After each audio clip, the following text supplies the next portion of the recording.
विद्यार्थी मित्रों, काव्य पांचमू मीरा के पद, कवयित्री मीराबाई।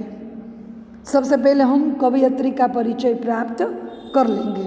वैसे मीराबाई का नाम सुनकर ही हमें पता चल जाता है कि मीराबाई श्री कृष्ण के प्रेम में दीवानी है।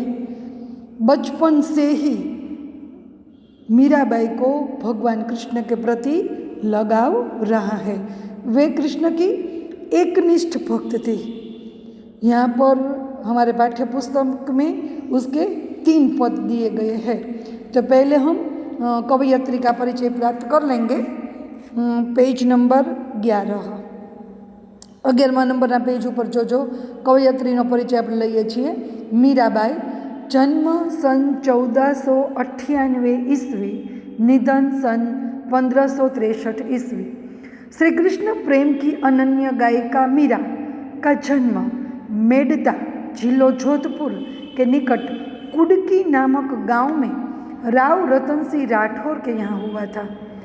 2 वर्ष की उम्र में उनके दादा दुदाराव उन्हें मेड़ता ले गए, क्योंकि मीरा की माँ का देहावसान हो गया था, यानी कि उसकी माँ की मृत्यु हो गई थी। दुदाराव स्वयं वैष्णव भक्त थे। दुदाराव कौन है? मीराबाई के दादाजी। तो वे स्वयं वैष्णव भक्त थे। उस परिवेश के प्रभाव स्वरूप मीरा बचपन से ही कृष्ण भक्ति की ओर उन्मुख हो गई। इनका ब्याह राणा सांगा के ज्येष्ठ पुत्र कुंवर भोजराज के साथ हुआ था। विवाह के 7 वर्ष बाद भोजराज का स्वर्गवास हो गया। अब वे अपना अधिकांश समय सत्संग एवं पूजा पाठ में बिताने लगी।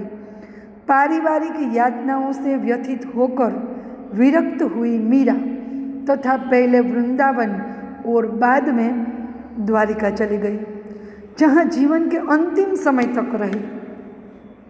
मीरा रचित पद मीरा पदावली के नाम से प्रकाशित रूप में प्राप्त है। अपने आराध्य गिरिधर गोपाल की विलक्षण रूप छटा के प्रति उनकी अनन्य आसक्ति अनेक भावधाराओं में बह चली है। आ तो कवयित्रीनो परिचय मीराबाईनो। आम मीराबाईमां आपणे खबर है कि मीराबाईनुं नाम सांभळीए एटले कृष्ण भगवान आपणे तरत देखाई ज जाय। तो आवा मीराबाई छे श्री कृष्ण प्रत्ये अगाध प्रेम एमने हतो। अहींया एमना 3 पद लेवामां आवेला छे, बराबर। पहेला आपणे एना शब्दोना अर्थ छे ए पण जोई लेवाना छे, अने काव्य छे ए पण बराबर આપણે જેમ 5 વાર લખીએ છીએ એવી રીતે 5 વાર લખી લેવાનું। 5 વાર લખવાથી ફાયદો શું થાય ખબર છે?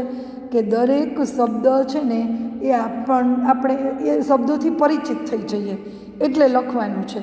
રફ નોટમાં 5 વાર અને બાકી નોટમાં 1 વાર। હજી એક પેરેગ્રાફ છે કે આ પદની અંદર 3 પદ આપેલા છે, એ પદની અંદર શું વાત કરી છે ને એનો ભાવાર્થ, એનો સારાંશ છે ટૂંકમાં ए આપણને આ પદમાં આ પેરેગ્રાફમાં આપેલું છે, જોઈ લઈએ। यहाँ संकलित पहले पद में कृष्ण प्रेम दीवानी मीरा समग्र संसार को छोड़कर साधु संतों के साथ रहकर कृष्ण भक्ति में लीन हो जाती है और लौकिक मोह का त्याग करके, लौकिक एटले सांसारिक मोह का त्याग करके अपने आराध्य श्री कृष्ण के अनन्य भक्ति भाव में डूब जाती है। दूसरे पद में मीरा ने श्री कृष्ण नाम रूपी रत्न की प्राप्ति से उत्पन्न असीम आनंद को अभिव्यक्त करने का प्रयत्न किया है और सद्गुरु को पाकर भवसागर पार उतरने का आनंद कवयित्री को भाव विभोर कर देता है। तीसरे पद में भक्ति में मत वाली मीरा ने संसार त्याग की चरम सीमा पर पहुंचकर गिरधर नागर की शरणागति को स्वीकार किया है। त्रणेय पहलू, बीजू ने त्रीजू 3 पदनी अंदर शू कर्युं छे, शू कहेवामां आव्युं छे एनी वात आपणे करेली छे आ पेरेग्राफनी अंदर। पहेला आपणे काव्य छे एनुं पठन करी लईए, वांचन करी लईए, बराबर जोजो। मेरे तो गिरधर गोपाल दूसरा न कोई, કોઈને ભજન ગાતા આવડતું હોય તો ગાય પણ ખરા.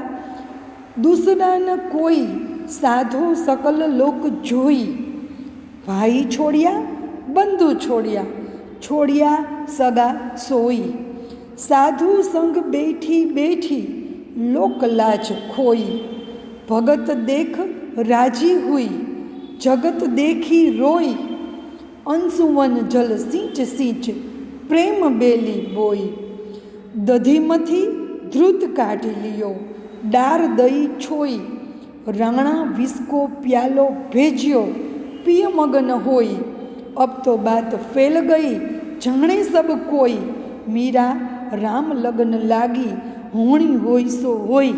આપણે આમાં જે આપણને આપેલો છે એનો એક ઉદાહરણ આપણને આપેલું છે કે કેવી રીતે એના સાસરિયાવાળા છે એ મીરાબાઈને તંગ કરતા હતા. પોતે બધું પતિના અવસાન પછી પોતે જે રીતે ભક્તિમાં લીન થઈ જાય છે, સત્સંગમાં લીન થઈ જાય છે, તો એના સાસરાવાળા છે બધા રાજા રજવાડા છે એટલે એને ગમતું નથી, એટલે એને હેરાન કરવામાં કાંઈ જ બાકી નથી રાખતા. સાપ કરંડિયાની અંદર મોકલે ને એમ કે ગાલ્યો આ તમારા કૃષ્ણ ભગવાનનો હાર છે પહેરી લ્યો, પછી વિષ્ણુ પ્યાલો મોકલે અને એમ કે ગાલ્યો હોય કે આ છે ને તમારા ભગવાનની પ્રસાદી છે, અમૃત છે, પી જાઓ. પણ મીરાબાઈ તો કૃષ્ણ ભક્તિમાં એટલા બધા લીન છે, કૃષ્ણ ભગવાન પ્રત્યે એને એટલો બધી અગાધ એની ભક્તિ છે કે એને કશું જ કાંઈ થતું નથી. છેલ્લે કહે છે કે મીરાને તો રામની જ લગ્ની લાગી છે, હવે જે થવું હોય એ થાય. બરાબર, તો પેલું પદ છે એનું આપણે વાંચન કર્યું. હવે બીજું પદ છે, પાયોજી મેને રામ રતન ધન પાયો, વસ્તુ અમોલક દી મેરે સતગુરુ, વસ્તુ અમોલક દી મેરે સતગુરુ, कर कृपा अपनायो, जन्म जन्म की पूंजी पाई, जग में सबे खोवायो, खर्चे नहीं कोई चोर न लेवे, दिन दिन बढ़त सवायो, सत की नाव खेवटिया सतगुरु भवसागर तरी आयो, मीरा के प्रभु गिरधर नागर हरखी हरखी जस गायो. કેવી એને કયું ધન પ્રાપ્ત કર્યું છે કે રામરૂપી ધન એને પ્રાપ્ત. આ હું તમને સરખી રીતે તો સમજાવીશ જો, આ તો ખાલી આપણે વાંચીને તમે 2-3 વાર વાંચશો ને એટલે તમને બરાબર સમજાઈ જશે કે એને જન્મ જન્મની પૂંજી છે, રામરતન ધન મળી ગયું, એમાં તમને બધું જ મળી ગયું હોય એવું એને લાગે છે. અને પાછું કેવું ધન છે તો કે એને ગમે એટલું ખર્ચવામાં આવે તો ખર્ચાઈ નથી જતું, ચોર એને ચોરી નથી જઈ શકતું, અને દિવસે ને દિવસે એ સવાયું ને સવાયું થતું જાય. આવું છે અને એ એને સદગુરુની કૃપાથી આ પ્રાપ્ત થયું છે. પછી ત્રીજું પદ છે, પગ ઘૂંઘરું બાંધ મીરા નાચી રે, પગ ઘૂંઘરું બાંધ મીરા નાચી રે, લોગ કહે મીરા ભાઈ બાવરી, સાસ કહે કુલ નાસી રે, જહર કા પ્યારા राणा जी ने भेजा, पीवत मीरा हंसी रे, मैं तो अपने नारायण की हो गई आप ही दासी रे, मीरा के प्रभु गिरधर नागर बेग मिलो अविनाशी रे. મીરાએ તો હવે શું કર્યું છે, લોક લાજ બધુંય છોડી દીધું છે. કેટલાય લોકો તો કહે છે મીરા બાવરી, બાવરી એટલે પાગલ થઈ ગઈ છે. સાસુ કહે છે કે કુલનાસી થઈ ગઈ છે. એના દિયર એને ઝેરનો પ્યાલો મોકલે છે તો એ પોતે પણ હસતા હસતા પી લે છે. એ તો શું કહે છે કે હું તો મારા નારાયણની થઈ ગઈ છું અને મને તો મારા પ્રભુની નિકટ રહેવા મળે એ જ પોતાની ઈચ્છા છે. એટલે જલ્દી ને જલ્દી પોતે પ્રભુની નિકટ પહોંચી જાય એવી એની અભિલાષા છે. એટલે અહીંયા આ ત્રણેય પદમાં આ રીતે વાત કરેલી છે. આજના લેસનમાં તમારે 5 વાર રફ નોટમાં અને 1 વાર પાકી નોટમાં એના શબ્દાર્થ લખવાના છે. શું કરવાનું છે એના શબ્દાર્થ લખવાના છે, બરાબર. અને જો આ શબ્દાર્થ આપેલા છે, બરાબર, એના શબ્દાર્થ લખવાના છે. અને 1 વાર કાવ્ય લખવાનું છે અને રફ નોટમાં 5 વાર લખવાનું છે. પછી આવતીકાલ એટલે કે હવે સોમવારે આપણો પીરિયડ આવશે ત્યારે હું તમને આ કાવ્ય છે એ વ્યવસ્થિત લીટીએ લીટી સમજાવીશ, બરાબર. તો 1 થી 5, 1 થી 4 નોટની અંદર કમ્પ્લીટ થઈ જવા જોઈએ અને 5માં શબ્દાર્થ અને કાવ્ય લખાઈ જવું જોઈએ. ચાલો આજે આટલું.